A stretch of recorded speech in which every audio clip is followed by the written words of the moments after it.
Wave and oscillation থেকে কিছু question আলোচনা করছি। তোমরা এই হোয়াটসঅ্যাপ করছো, তবে আমি একটা মানুষ, সব সম্ভব হচ্ছে না সবাইকে প্রোভাইড করা। আমি এখানেই কোশ্চেনগুলো আলোচনা করব। সেট কোশ্চেন সিলেবাস কমপ্লিট হওয়ার পর প্রত্যেকটা সেট কোশ্চেন কয়েকটা অন্তত 10টা সেট কোশ্চেন প্র্যাকটিস করব। আমি সবাইকে প্রোভাইড করতে পারলে ভালো হতো হোয়াটসঅ্যাপে, কিন্তু পারছি না। আমার এটা টাইম একটু ব্যাপার ফ্যাক্টর কাজ করছে। ঠিক আছে, আমরা আলোচনা করছি, যতটা সম্ভব অনেকটাই কভার হয়ে যাবে। তো প্রথম কোশ্চেনটা আছে, if the effective length of a pendulum is infinite, its time period will be, time period হবে অবশ্যই, এটা ক্যালকুলেশন করলে 84.6 মিনিট। ইনফাইনাইট লেন্থ বলেছে, এল এর মানটা ইনফাইনাইট। আমি এখানে ক্যালকুলেশনটা করেছি। Naturally time period 2π/√g 1/l plus 1/r। যেহেতু এল ইনফাইনাইট লেন্থ বলেছে, এল এর মানটা পৃথিবীর ব্যাসার্ধ থেকে অনেক অনেক বেশি। এটা ক্যালকুলেশন করে দাঁড়ায়, যদি আমি ক্যালকুলেশন করবে t = 2π/r/g, এই মানটা হবে 84 দশমিক কত করলাম, 84.58, মানে প্রায় 84.6, মানে হচ্ছে 1 ঘন্টা 24 মিনিট সামথিং হবে। এটা কিন্তু ভালো কোশ্চেন। তারপরে হচ্ছে 2 নম্বর question, what will be the value of following ratio of for simple harmonic oscillator. Simple harmonic মোশনের ক্ষেত্রে এই যে দুটো রেশিও, কিসের ratio? Kinetic energy, average kinetic energy for one time period, আর অ্যাভারেজ পটেনশিয়াল এনার্জির, এদের রেশিওটা কত হয়ে যায়? রেশিওটা হয়ে যায় 1 হয়ে যায়। আমি বলে দিই, সিম্পল হারমোনিক মোশনে total kinetic energy, that is মানে potential energy plus kinetic energy constant থাকে। এবার প্রশ্ন থাকে যে আপনার সাম্যাবস্থা যখন অতিক্রম করছে তখন কাইনেটিক এনার্জি ম্যাক্সিমাম, দুটো প্রান্তবিন্দুতে কাইনেটিক এনার্জি 0 এবং potential energy maximum. Kinetic energy বাড়লে পটেনশিয়াল এনার্জি কমতে থাকবে, পটেনশিয়াল এনার্জি বাড়তে থাকলে কাইনেটিক এনার্জি কমতে থাকবে। এটা সিম্পল হারমোনিক মোশনে সিম্পল পেন্ডুলামে দেখেছিলাম। এদের রেশিওটা কত হবে? 1 হবে। হয়েছে, এটা অ্যান্সার হয়ে গেল 1। তারপর হচ্ছে 3 নম্বর কোশ্চেন, তো vibration of the diaphragm for microphone. Microphone যে পর্দাটা থাকে, আমরা যে কথা বলি পর্দা, যার মধ্যে যে পর্দাটা থাকে, সেটা যে কম্পনটা কীরকম হয়? আমরা কথা বলছি, মুখের শব্দ থেকে ওখানে ভাইব্রেশন শুরু করছে, অবশ্যই সেটা ফোর্স ভাইব্রেশন হবে। কি হবে? Force vibration. আর ফ্রি ভাইব্রেশন কি কোনটা? নর্মাল পেন্ডুলামগুলো, আমাদের পৃথিবী পৃষ্ঠে যে ভাইব্রেশনটা হচ্ছে পেন্ডুলামটা, সেটা হচ্ছে ফ্রি অসিলেশন। যেহেতু বায়ুমণ্ডল রয়েছে, কিন্তু ফ্রি অসিলেশন তো বলা যাবে না। যদি বায়ুমণ্ডল না থাকে, যদি একটা পেন্ডুলাম আন্দোলিত হয়, তখন হবে ফ্রি অসিলেশন বা ভাইব্রেশন বলবো। তো 4 নম্বর question, the differential equation for 3 dimensional wave is. 3 dimensional wave হচ্ছে ডেল এর মানটা কত হবে? ডিভিডিএক্স আই ক্যাপ থাকে plus dv dy J cap, del square বলেছি, সেকেন্ড অর্ডার ডেরিভেটিভ হবে। অনেকগুলো অপশান ছিল, অপশানগুলো আমি দিইনি, একটাই অপশানটা উত্তরটা করে রেখেছি। অনেকগুলো অপশান থাকলে একটু মিস্টেক হতে পারে, এটাই মনে রাখতে হবে আমাদের। Del square psi equals to 1/v square, del square psi dt square. ভিটা হচ্ছে গতিবেগ, কি বলবো, ইকুয়েশন ওয়েভ ইকুয়েশন, ওয়েভের গতিবেগ। 5 নম্বরে ফিগারটা দেওয়া আছে, potential energy U suffix x দেওয়া আছে। আর হচ্ছে আমি এই যে পজিশন থেকে ডেল মতন আমি শিফট করলাম, তখন কি হয়, পটেনশিয়াল এনার্জির ফর্মটা কি হবে? এটা সি অপশানটা উত্তর হবে, অপশান সি হবে উত্তরটা হবে। k/2, কেটা হচ্ছে ওই যে স্প্রিং বল ধ্রুবক, ফোর্স কনস্ট্যান্ট বলবো, spring force constant, k/2 a - x square. এটা আমি সলভ করে রেখেছি। এরকম একটা ইন্টিগ্রেশনের সাহায্যে করা যায়। ইন্টিগ্রেশন 0 টু ডেল করেছি এটা। আবার ডেলের মানটা কত ছবিতে করে দিয়েছে, ছবিতে ডেল মানে হচ্ছে x - a, ডেল মানে কি হচ্ছে x - a, তাই না? এটা উত্তর হবে k/2 x - a তার হোল স্কোয়ার। হাফ কে এক্স স্কোয়ার হয়ে যায়, তাহলে এখানে ডিসপ্লেসমেন্টটা কত হচ্ছে? টোটাল এক্স থেকে আমি এ বিয়োগ করবো, তাই না? ডেলের মানটা হয়ে যাবে হাফ কে এক্স স্কোয়ার হয়ে যায়, পটেনশিয়াল এনার্জি হয়ে যায় হাফ কে এক্স স্কোয়ার, তাই এখান থেকে হচ্ছে। 6 নম্বর question, if the symbol have their usual meaning, then which of the following gives the frequency of, কি বলবো,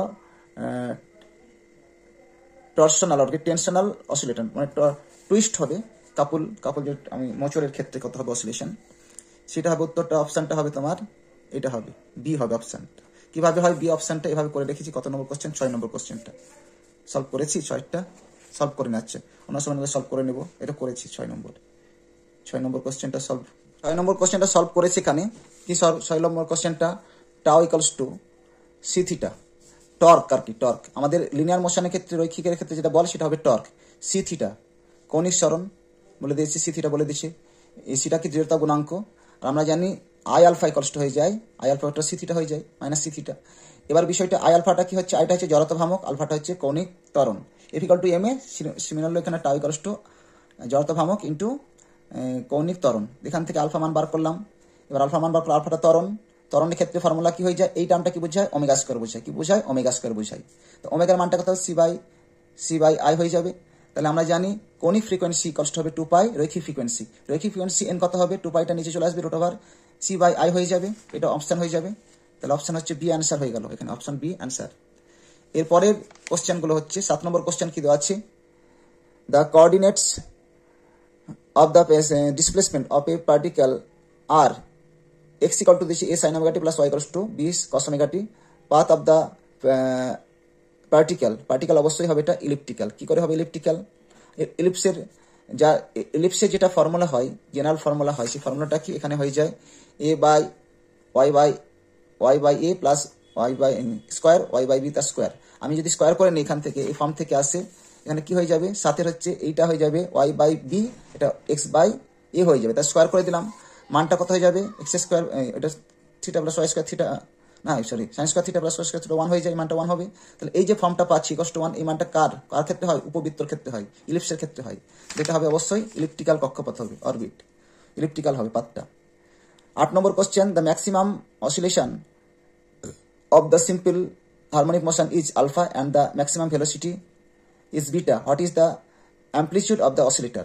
আমাদের জেনারেল ফর্মটা কি, আমরা ম্যাক্সিমাম ভেলোসিটি কি হয়ে যাবে, ম্যাক্সিমাম ভেলোসিটি ভি যদি বলি, ম্যাক্সিমাম ভেলোসিটি বি বলছি, বিটা দ্বারা প্রকাশ করছে, ভি সমান ওমেগা এ, আর ত্বরণ হয়ে যায় ওমেগা মাইনাস ওমেগা স্কোয়ার এ। এখানে একটা ওমেগা এ দিয়ে মাল্টিপ্লাই করলাম, নিচে টাইম এ দিয়ে ভাগ করলাম, তাহলে এই টার্মটাই থাকবে।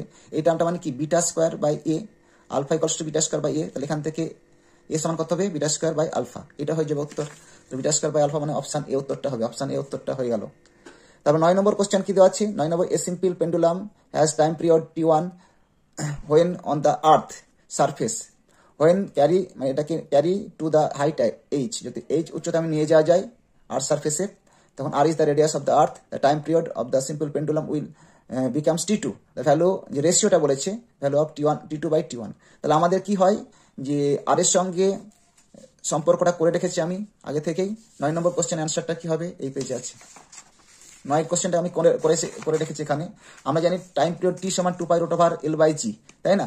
এখানে এবার জিটাকে রিপ্লেস করবো, কারণ উচ্চতা বাড়লে জি এর মানটা কমবে, আবার গভীরতা গেলেও জি এর মানটা কমবে, আর পৃথিবীর আহ্নিক গতির জন্য জি এর মানটা কমে। তো জি 3 ভাবে কমে থাকে। তাহলে এখানে বললাম G M by R square, মান পুট করি, জি এম বাই আর স্কোয়ারটা উপরে চলে যাবে, এলটা কনস্ট্যান্ট, জি এমটা কনস্ট্যান্ট, টি1 ভ্যারিজাস রুট আর। টি2 এর ক্ষেত্রে কত হবে, আর2 আর বলেছি, কারণ ভূপৃষ্ঠে আর ভূপৃষ্ঠ থেকে আর উচ্চতায়, তাহলে টোটাল এল এর মানটা কত হয়ে যাবে, এই যে এই যেটা পুট করি, টোটাল 2 আর তার স্কোয়ার উল্টে গেলে যেটা হবে 4 আর স্কোয়ার, টি2 বাই টি1 কত হয়ে যাবে, রুট ওভার আর স্কোয়ার কেটে যাবে, মানে আর কেটে যাবে, তাহলে 4 বর্গ 2 হবে। তাহলে টাইম পিরিয়ড হয়ে গেল, রেশিওটা হয়ে গেল কত, টাইম পিরিয়ডটা হয়ে যাবে 2, এটা হবে অ্যান্সার, 2 হয়ে গেল। 10 নম্বর question, in a simple pendulum, কোশ্চেনগুলো বড় মনে হচ্ছে কিন্তু এই টাইপেরই আসবে, কম্পিটিশন হাই হতে চলেছে। এই একটু কঠিন টাইপের কোশ্চেন প্রবলেম প্র্যাকটিস করলে পরীক্ষাটাও ইজি মনে হয়।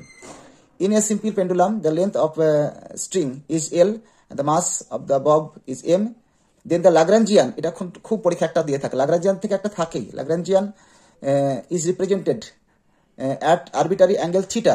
এটা আমি অনেকগুলো অপশন ছিল, মনে থাকবে না বলে একটাই অপশনের উত্তরটা আমি মনে রাখার জন্য চেষ্টা করবো, half M L square theta dot star করে, থিটা ডট মানে কি কৌণিক বেগ, থিটা ডবল ডট হলে ত্বরণ হয়ে যায় half M L square theta dot তার square plus M G L into 1 minus cos theta. এটা মনে রাখবে, কয়েকটা জিনিস মনে রাখতে হবে, এটা অপশন হবে। 11 নম্বর question, the relationship between phase velocity suffix V suffix P বলেছি, group velocity V suffix G, in a non dispersive medium. Non dispersive মিডিয়ামের ক্ষেত্রে কি হবে, নন ডিসপারসিভ বলেছি, মনে রাখবে, নন ডিসপারসিভ মিডিয়ামের ক্ষেত্রে গ্রুপ ভেলোসিটি ফেজ ভেলোসিটি একই হয়ে যায় নন ডিসপারসিভ মিডিয়ামের ক্ষেত্রে। ভালো কোশ্চেন এটা। তারপর 12 নম্বর question, which of the following is not essential for the simple harmonic motion. Simple harmonic motion কোনটা, এটা না, এটা দরকার আছে ইনার্সিয়া, অবশ্যই দরকার আছে। তারপরে স্টোরিং ফোর্স তো না হলে তো সিম্পল হারমোনিক হবেই না। ফিজিক্যাল মিডিয়াম, আশেপাশে মিডিয়ামটা কিরকম সেটা ডিপেন্ড। গ্র্যাভিটেশন, গ্র্যাভিটির উপর ডিপেন্ড করছে না সিম্পল হারমোনিক মোশন। গ্র্যাভিটির উপর কোনটা, শুধুমাত্র পৃথিবীর সরল পেন্ডুলামের ক্ষেত্রে ঠিক আছে, কিন্তু বাকি স্প্রিং এর ক্ষেত্রে গ্র্যাভিটি দরকার হবে না, স্প্রিং এর ক্ষেত্রে হবে না, অনেক কিছু জায়গায় কিন্তু গ্র্যাভিটেশন সবসময় কাজ করে না। তাহলে উত্তরটা কত হবে, এসেনশিয়াল নয় গ্র্যাভিটি, সিম্পল পেন্ডুলামের ক্ষেত্রে গ্র্যাভিটি যে ভ্যালুটা কাজ করবে বাকিটা কাজ করবে না, স্প্রিং বা অন্যান্য ক্ষেত্রে গ্র্যাভিটি কার্যকরী হয় না। তাহলে এটা এসেনশিয়াল নয়, এটা উত্তর হবে। এই পর্যন্ত থাক, পরে আলোচনা করা যাবে এইভাবে।